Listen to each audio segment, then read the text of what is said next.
Hitler's Eagle's Nest. As a gift to Adolf Hitler for his 50th birthday, the Kehlsteinhaus, or Eagle's Nest, was commissioned by Martin Bormann in 1937 and completed just 13 months later. The small chalet rests on a ridge 1,820 meters above sea level and atop the Kehlstein, which is a sub-peak of the Hoher Gurl. Its location in Bavaria, which is a region in the south of Germany, is significant because Hitler's reported to have found inspiration from the surrounding scenic landscape. Supposedly, Hitler credited the area around Obersalzberg, which is a few miles up in the mountain from the market town of Berchtesgaden, with helping him find the inspiration to finish Mein Kampf. As the story goes, he rented a cabin in the area in the 1920s and completed his manifesto while looking out into Bavaria. As a native Austrian, Hitler's propagandists used his love of the Obersalzberg region to show how he was always a German at heart. Many people mistakenly believe that Obersalzberg and the Eagle's Nest are one and the same, but Obersalzberg may refer to any one of the 80 buildings that would come to be inhabited by high-ranking Nazi party members, and the Eagle's Nest refers to specifically the small chalet perched on the Kehlstein. Obersalzberg. Before there was an Eagle's Nest, Hitler had another small chalet in Obersalzberg converted into a massive alpine farmhouse.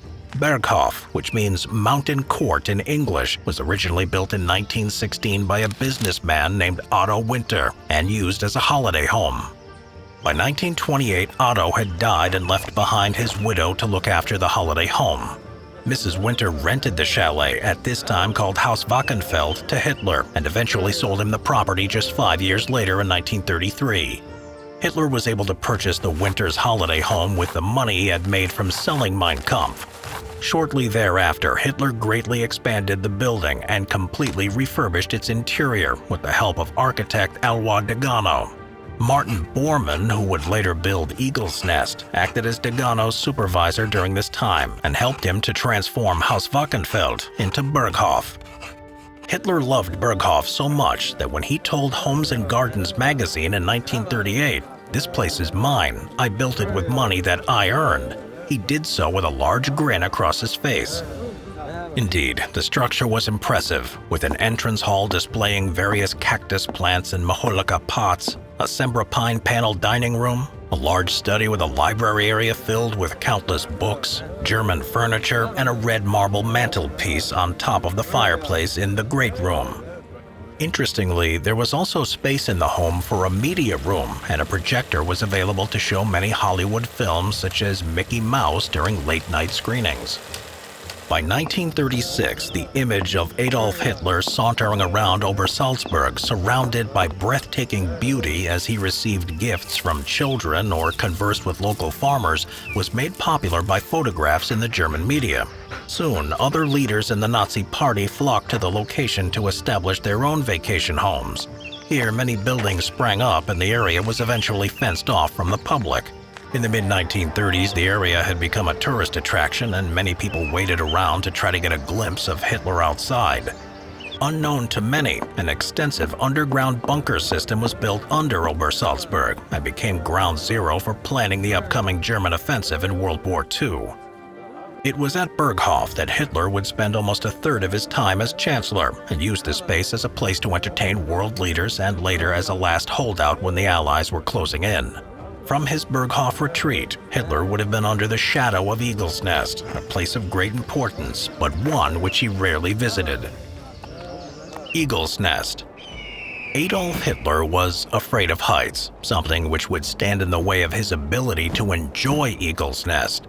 In all, the leader of the Third Reich would only visit Eagle's Nest 14 times in his lifetime.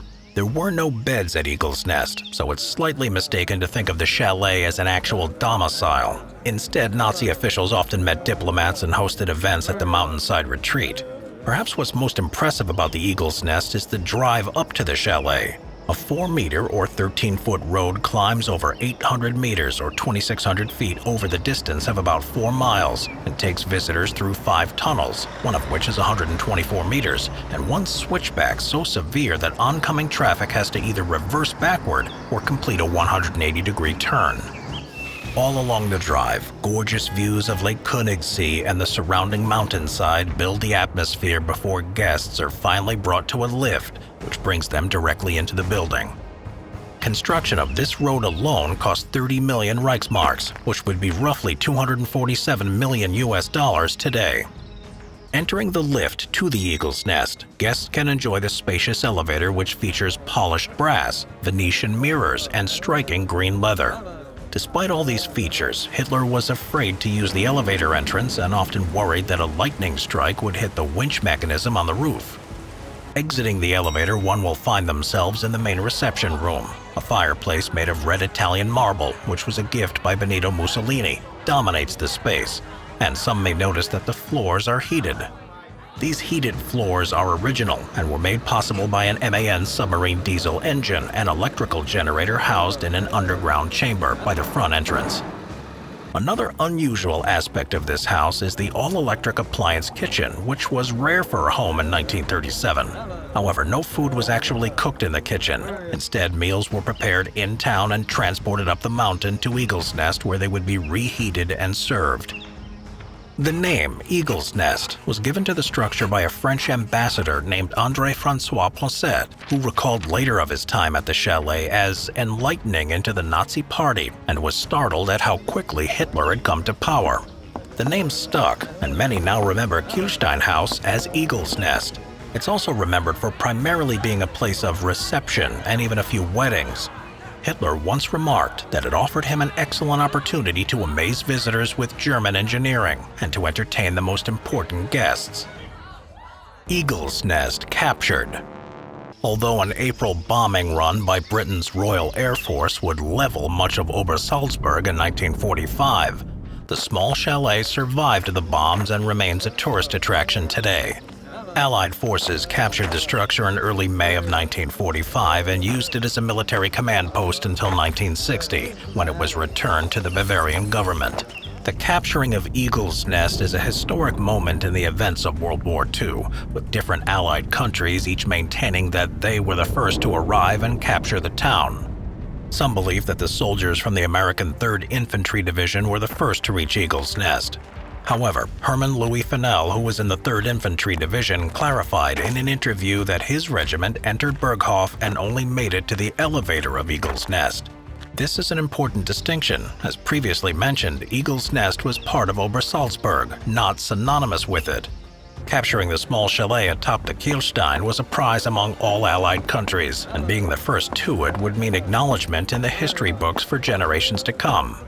As such, both the American 101st Airborne and French 2nd Armored Division also claim to have been the first to Eagle's Nest. Eagle's Nest today. Today, one can still enjoy the drive up to the elevator, although the road is no longer private and one must either walk or take the bus transportation. A restaurant at the top offers stunning views of the surrounding mountain ranges. There are, however, little in the way of artifacts, and the bunker system left behind at Obersalzberg offers much more in terms of historical substance. Nevertheless, Eagle's Nest remains a very popular spot as it was left untouched even after the German government blew up what was left of Obersalzberg following their defeat in World War II.